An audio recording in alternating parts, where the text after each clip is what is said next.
अस्सलाम वालेकुम स्टूडेंट्स। हमारा अगला टॉपिक है hearing and equilibrium in air, यानी ये वो ऑर्गेनिजम्स हैं जो कि टेरेस्ट्रियल एनवायरनमेंट में रहते हैं और इनका जो मीडियम है वो हवा है। अब जानदारों में जो हायर ऑर्गेनिजम्स हैं, वर्टिब्रेट्स जिनकी हम बात कर रहे हैं, उनमें सुनने की हिस्स जो है ऑडिशन वो कहलाती है, और सुनने के लिए जो ऑर्गन है वो ईयर कहलाता है। ईयर का एक बाहर का हिस्सा भी होता है, एक्सटर्नल ईयर कहलाता है, लेकिन सब जानदारों में एक्सटर्नल ईयर नहीं होता। और इंटरनल ईयर जो मेन काम सर अंजाम देता है वो अमूमन जिस्म के अंदर की तरफ होता है। अब ये जो इंटरनल ईयर का स्ट्रक्चर है ये मुख्तलिफ जो है, आप इसमें देखेंगे कि मुख्तलिफ ऑर्गेनिजम्स में मुख्तलिफ तरीके से जो है वो काम कर रहा है, लेकिन बेसिक पैटर्न स्ट्रक्चर का इसका सेम है। इसका काम ना सिर्फ साउंड वाइब्रेशंस को डिटेक्ट करके हियरिंग हमें सुनने के काबिल बनाना है, बल्कि हमारे जिस्म में जो तवाज़ुन है उसको, इक्विलिब्रियम को भी बरकरार रखना है। अब हमारे जिस्म में बैलेंस का बरकरार रहना भी बहुत ज़रूरी है, और सुनने की हिस्स बड़ी इंपॉर्टेंट है, क्योंकि इससे जानदार एक दूसरे की आवाज़ सुन सकते हैं। आवाज़ सुनने की वजह से उनके दरमियान में कम्युनिकेशन होती है। कम्युनिकेशन की वजह से वो खुराक की तलाश में एक दूसरे की मदद कर सकते हैं। वो एक दूसरे के साथ जोड़ा बनाने के लिए मेल और फीमेल मेट अपना जो है वो सिलेक्ट कर सकते हैं। अगर किसी जानदार से उनको ख़तरा है तो वो एक दूसरे को बता सकते हैं मखसूस आवाज़ें पैदा करके अपनी जान बचाने के लिए। तो ऑडिशन हर लिहाज से बड़ी इंपॉर्टेंट उनके लिए हिस्स है। सो वर्टिब्रेट ईयर जो है इसके दो फंक्शनल यूनिट हैं, ऑडिटरी अपरेटस जो कि काम करता है सुनने के लिए, और वेस्टिब्यूलर अपरेटस जिसमें सेमी सर्कुलर कैनाल्स होती हैं। ये आधे दायरवी शक्ल की 3 कैनाल्स होती हैं, अमूमन इनको सेमी सर्कुलर इसलिए कहते हैं, और इनका काम मेनली हमारा जो पोस्चर है हमारी बॉडी का वो, और हमारे जिस्म में जो तवाज़ुन है, बैलेंस बरकरार रहता है, उसको डिटेक्ट करना होता है। अब हम इसकी डिटेल की तरफ आ जाते हैं। साउंड जो है वो आपको पता है कि ये भी प्रेशर वेव्स की तरह ट्रांसमिट होती है एनर्जी की शक्ल में, मीडियम इसको भी चाहिए होता है। वो पानी भी हो सकता है, क्योंकि पानी में रहने वाले जानदारों में भी कुछ ऐसे हैं जिनमें साउंड प्रोडक्शन होती है, और जो पानी में हो तो होती है, और साथ में जो एयर में, एयर जिनका मीडियम है, जैसे कि हम टेरेस्ट्रियल ऑर्गेनिजम्स हैं, उनमें तो एयर है ही ऐसा मीडियम के जो साउंड वाइब्रेशंस को डिटेक्ट करवाने में मददगार साबित होता है, क्योंकि साउंड वाइब्रेशन इसमें आराम से पास कर जाती हैं। तो हेयरिंग जो है वो एयर के थ्रू जो है वो जनाब बहुत सारे प्रॉब्लम्स भी क्रिएट करती है for vertebrates. Hearing in air poses serious problems for vertebrates, जैसे इन्होंने लिखा हुआ है, since middle ear transforms are sound pressure sensors, but in air sound produces less than 0.1% of the pressure it produces in water। तो यहाँ पर बात की जा रही है कि मीडियम में अगेन थोड़ा सा फ़र्क आ रहा है। अगर हवा ने ये फंक्शन परफॉर्म कर रहे हैं तो उसमें से थोड़ा अलग तरह से हवा बिहेव करती है as medium to process the vibrations, और पानी में ये अलग तरह से बिहेव करती है। मिसाल के तौर पर इन्होंने आपको कहा है कि 0.1% कम दबाव ये क्रिएट करती है पानी के अंदर, हवा में ये ज़्यादा दबाव क्रिएट करती है। So adaptations to hearing in the air is resulted from the evolution of an acoustic transformation that incorporates a thin stretched membrane called either an eardrum।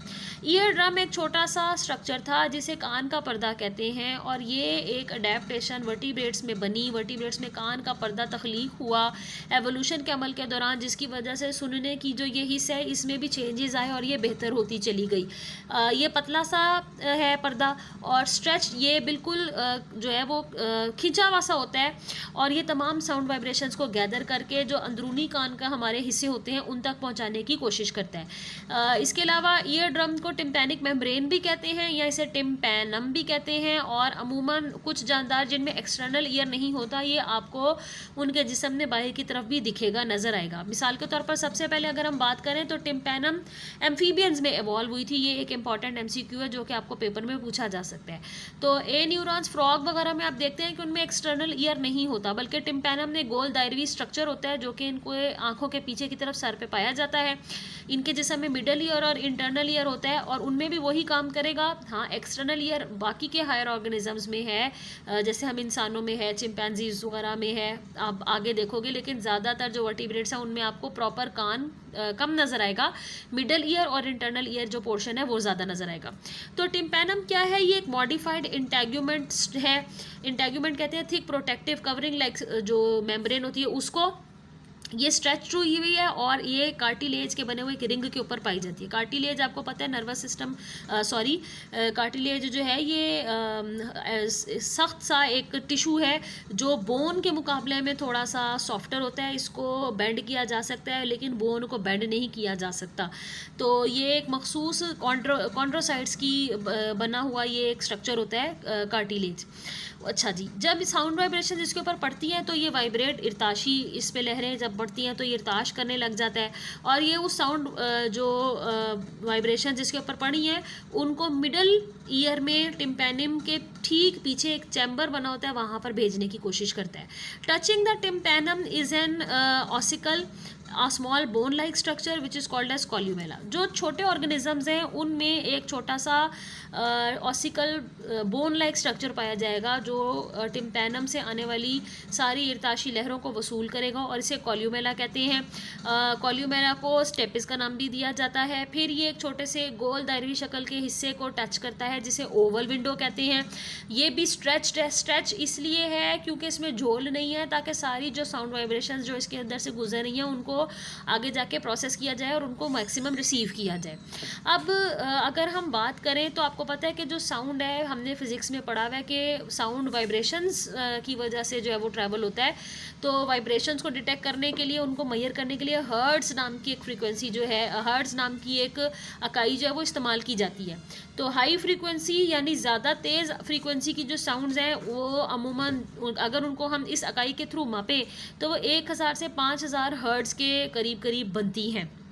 हर जानदार के सुनने की जो फ्रीक्वेंसी है, जो उसकी कैपेसिटी है वो फ़र्क होती है।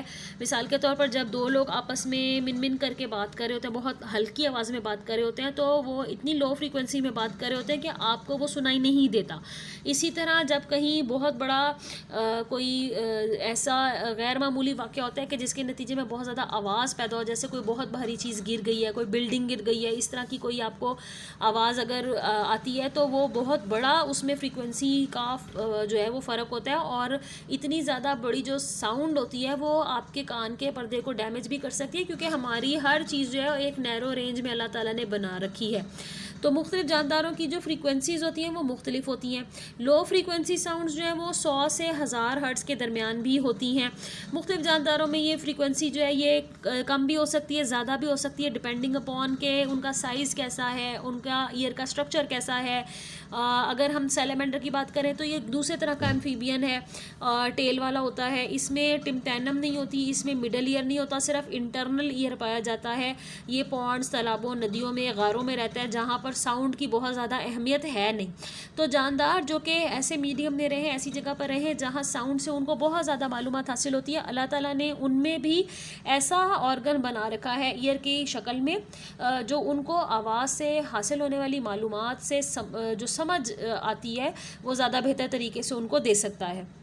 बहुत सारे ऑर्गेनिजम्स ऐसी जगहों पर रहते हैं जहाँ उनको साउंड प्रोडक्शन करने की या साउंड के थ्रू आने वाली मालूमात की बहुत ज़्यादा ज़रूरत नहीं होती। जैसे सैलेमेंडर रहता ही ऐसी जगहों पे है जो शोर शराबे से दूर हैं, जहाँ प्रोटेक्शन जो है वो निस्बतन ज़्यादा है। तो वहाँ आप देख सकते हैं कि उसमें ईयर भी फिर उस हिसाब से ज़्यादा डेवलप नहीं हुआ। इंटरनल ईयर जो है वो मेनली इक्विलिब्रियम की सेंस को जो है वो करता है, डेवलप करता है। एम्फीबियंस में सेमी सर्कुलर कैनाल की शक्ल में पाया जाता है। ये कैनाल जो है ये हेल्प करती हैं रोटेशनल मूवमेंट में, ग्रेविटी के अगेंस्ट जब हम जाते हैं। मिसाल के तौर पर आपने अपने अंदर भी ये बात महसूस की होगी कि जब आप झूला या राइड लेते हैं तो आपका सर चकराने लगता है और आपका दिल घबराने लगता है, आपका उस वक्त तवाज़ुन जो है वो डिस्टर्ब हो रहा होता है। लेकिन 2-3 मिनट के बाद जब आप झूले से उतर जाते हैं तो आपका जो सर चकराना है और आपका जो तवाज़ुन ख़राब हो रहा होता है, आप लड़खड़ा रहे होते हैं, वो ठीक हो जाता है। तो ये जो हमारा इंटरनल ईयर है वो बहुत ही अहम है और उसमें सेमी सर्कुलर कैनाल जो है वो शामिल होती हैं।